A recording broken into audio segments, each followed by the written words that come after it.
Dengue बुखार के लक्षण। अचानक तेज बुखार 105 डिग्री तक, गंभीर सिर दर्द, आंखों के पीछे दर्द, गंभीर जोड़ों और मांसपेशियों में दर्द। कुछ गंभीर मामलों में रक्तस्राव और सदमा होता है।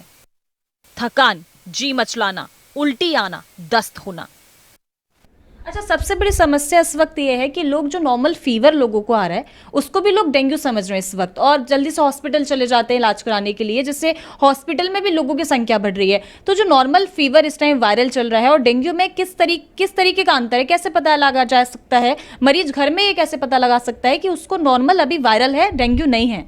देखिए, डेंगू के कुछ पर्टिकुलर सिम्टम्स हैं जो बहुत ख़ास हैं। एक, आँख के पीछे बहुत तेज़ दर्द होता है। लोअर बैक एक बहुत सीवियर। डेंगू जो शब्द है उसका मतलब है ब्रेक बोन, मतलब हड्डी तोड़ बुखार। अगर आपको बुखार के साथ आपके शरीर में इतना ज़्यादा दर्द हो कि आपको लगे कि मेरी हड्डियाँ टूट रही हैं, मांसपेशियों में बहुत सीवियर पेन है, आपका फीवर परसिस्टेंटली 102 के ऊपर है और दवाई लेने के बाद नहीं उतर रहा, या जो मैंने स्किन के मैनिफेस्टेशंस बताए, आपको खाना खाने में दिक्कत हो रही है, तो ये मोटे रूप से सिम्टम्स हैं जो आपको समझ लेना चाहिए कि मुझे सिंपल वायरल के बजाय कुछ और हो सकता है, और आपको अपने डॉक्टर को, जो भी आपका प्राइमरी फिजिशियन है, उससे आपको सलाह। क्या डेंगू में मुंह सूख जाता है? जांच करें कि क्या रोगी का मुंह और होठ सूखे हैं। डेंगू के संपर्क में आने वाले लोगों में निर्जलीकरण बहुत आम है। उन्हें समय समय पर पानी और इलेक्ट्रोलाइट्स की खुराक लेने की आवश्यकता होती है। कोरोना की तरह डेंगू जो है वो भी ऑक्सीजन स्तर को कम कर सकता है? देखिए, कोई भी डेंगू, कोरोना, ये जितने भी वायरस इलनेसेस होती हैं, ये कुछ हद तक फेफड़ों की बीमारी को, निमोनिया, या जो हम अपनी मेडिकल भाषा में ARDS कहते हैं, ये डेंगू की सीवियर कॉम्प्लिकेशन होती है जिसमें सांस लेने में दिक्कत आती है और मरीज को ICU में या क्रिटिकल केयर में उस समय में ज़रूरत है एडमिट करने की। तो क्या डेंगू कब पॉजिटिव माना जाता है? डेंगू वायरस विशिष्ट IgM और निष्क्रिय करने वाले एंटीबॉडी आमतौर पर बीमारी के पहले सप्ताह के अंत में विकसित होते हैं। IgM का स्तर परिवर्तनशील है, लेकिन आमतौर पर लक्षण शुरू होने से 4-5 दिन बाद सकारात्मक होता है। लक्षण शुरू होने के लगभग 12 सप्ताह बाद तक जारी रहता है, लेकिन लंबे समय तक बना रह सकता है। डेंगू कब पॉजिटिव माना जाता है?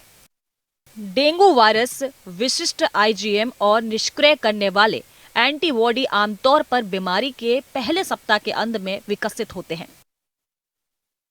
IgM का स्तर परिवर्तनशील है, लेकिन आमतौर पर लक्षण शुरू होने से 4-5 दिन बाद सकारात्मक होता है। लक्षण शुरू होने के लगभग 12 सप्ताह बाद तक जारी रहता है, लेकिन लंबे समय तक बना रह सकता है। तो हम कब बाहर निकल सकते हैं ये सोच के कि अब हमें डेंगू नहीं होगा? ऐसे क्या प्रिकॉशंस हैं जो हम ये सोच के बाहर निकल जाएं बिना डरे कि अब हमें डेंगू नहीं होगा? देखिए, इस सीज़न में तो हर आदमी को ये मान के चलना चाहिए कि उसे डेंगू हो सकता है, तथा उसको उससे संबंधित सारे जो सावधानियां हैं जो हमने बताई, डिस्कस करी, वो उसको लेनी चाहिए और उसके बाद काम कर। देखिए, डेंगू से डर के नहीं जिया जा सकता, क्योंकि ये एक बीमारी है जो सीजनल है, क्योंकि जो डेंगू का वायरस होता है और जो मच्छर होता है, ये लगभग 25 से 30 डिग्री के बीच में पनपता है। तो ये सीज़न हमारा उसके लिए बिल्कुल परफेक्ट वेदर कंडीशंस है। बारिश हुई और उसके बाद हमारा टेम्परेचर लोअर डाउन हो जाता है। तो ये सीज़न, इसकी वेव्स आती हैं 2 साल 3 साल के बाद वेव आई, फिर 2-3 साल ये कम रहता है। तो ये हमारे देश में तो कुछ समय तो रहेगा, तो इसके साथ डर के तो नहीं जिया जा सकता। We should take adequate precaution so that कि हमें मच्छर से। डेंगू में कौन सा अंग सबसे ज्यादा प्रभावित होता है? गंभीर डेंगू बुखार में फेफड़े, लिवर या दिल को नुकसान पहुंचता है। मरीज अचेत अवस्था में पहुंच जाता है। कभी कभी ब्लड प्रेशर अचानक खतरनाक स्तर पर नीचे चला जाता है, जिससे मरीज को शॉक लग जाता है। तो डेंगू में खाना पीना किस तरीके का रख सकते हैं? क्या कुछ खा सकते हैं? क्या कुछ हम परहेज कर सकते हैं डेंगू के टाइम पर? देखिए, अगर आपको कंफर्म डेंगू हो गया, सबसे पहले तो आपको अधिक मात्रा में पानी पीना चाहिए ताकि आपके शरीर में पानी की कमी ना हो। आपको शुगर वाले प्रोडक्ट्स जो हैं उनको अवॉइड करना है। जैसे अक्सर बहुत लोग फ्रूटी पीने लग जाते हैं, तो ये जो high carbohydrate high sugar contents होता है ये हमारे शरीर में कॉम्प्लिकेशंस करते हैं, स्पेशली ये पोटाशियम को कम कर देते हैं। तो कुल मिला के जो शुगर वाले प्रोडक्ट्स हैं वो हमें अवॉइड करने चाहिए। लिक्विड पदार्थ जैसे कि नारियल पानी, जूस, दाल का सूप, ये सब चीज़ें हमें अधिक से अधिक मात्रा में लेनी चाहिए।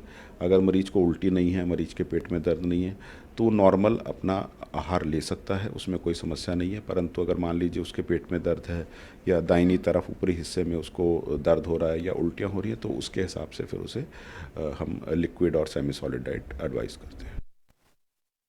डेंगू बुखार में क्या खाना चाहिए और क्या नहीं? डेंगू के मरीजों को मसालेदार खाने से बिल्कुल दूर रहना चाहिए।